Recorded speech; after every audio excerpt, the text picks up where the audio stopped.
And Jesus was transfigured before them, and his clothes became dazzling, dazzling.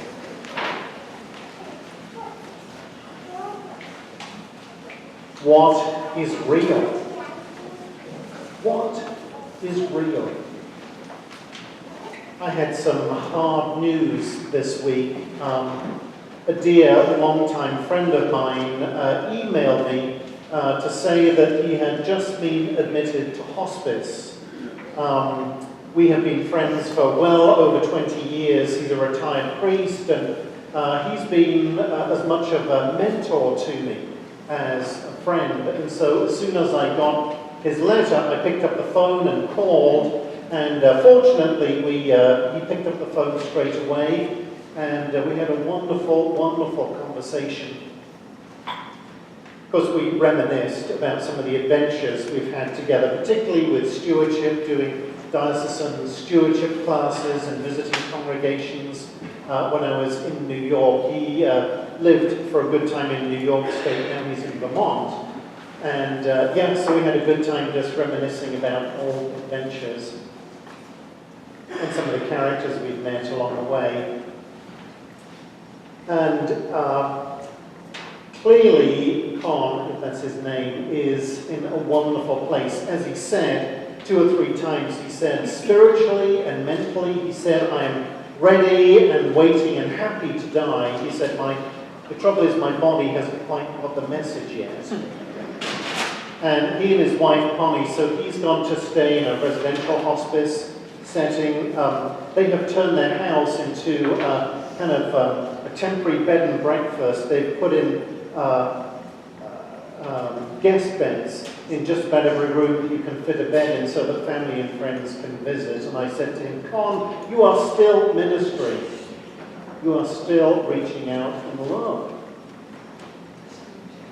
It was interesting because as we were talking, the gospel reading for today kept coming to mind. Jesus transfigured before James and Peter and John and became dazzling white. Jesus transfigured. Jesus, in that moment, the disciples saw Jesus in that moment for who he truly was. The real Jesus. Not the Jesus of their imagination. Not the Jesus who they were looking for. Not the Jesus who they thought he was. But here in a moment, on that mountain, together with Moses and Elijah, Jesus' friends saw him for the first time, for who he really was and is, God's Son, the beloved. And I kept thinking, Con, you are being transfigured. You are in the process of being transfigured. Because one of the things we talked about was what's really real. And we talked about some of the things he's really learned over the past 2 or 3 years as his health has declined.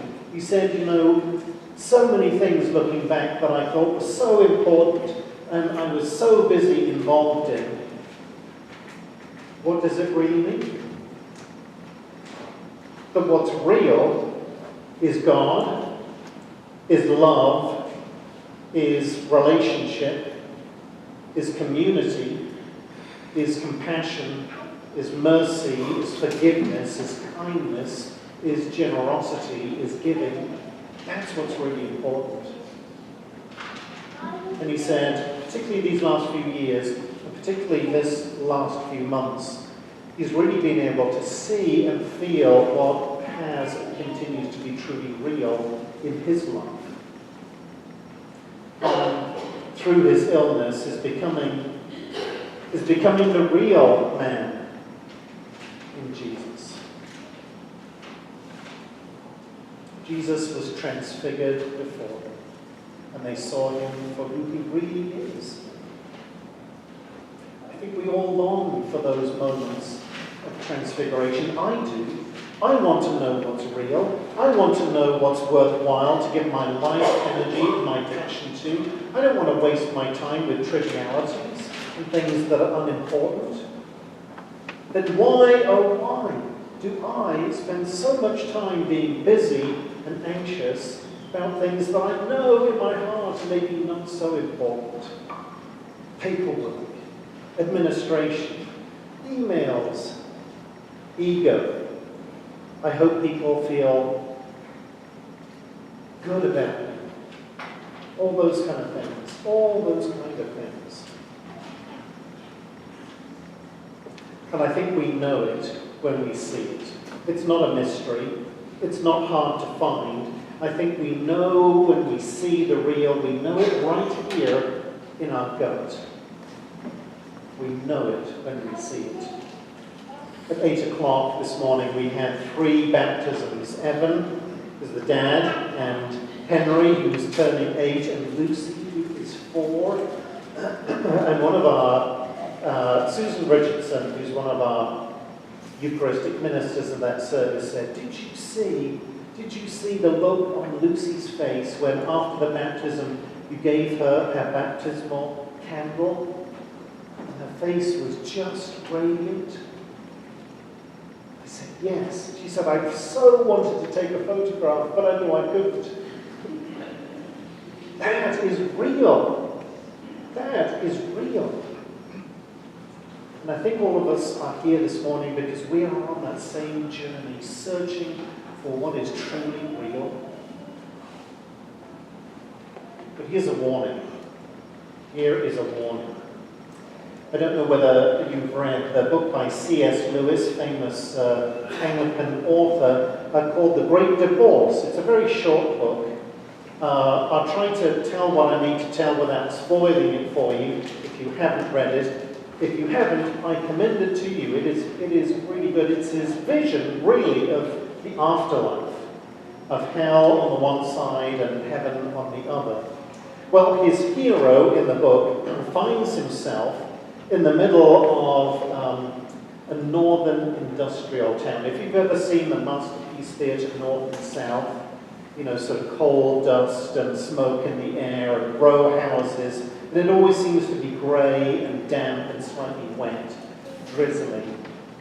That's the kind of town that you need to imagine. Well, our hero finds himself in the middle of this great city, which is strangely deserted.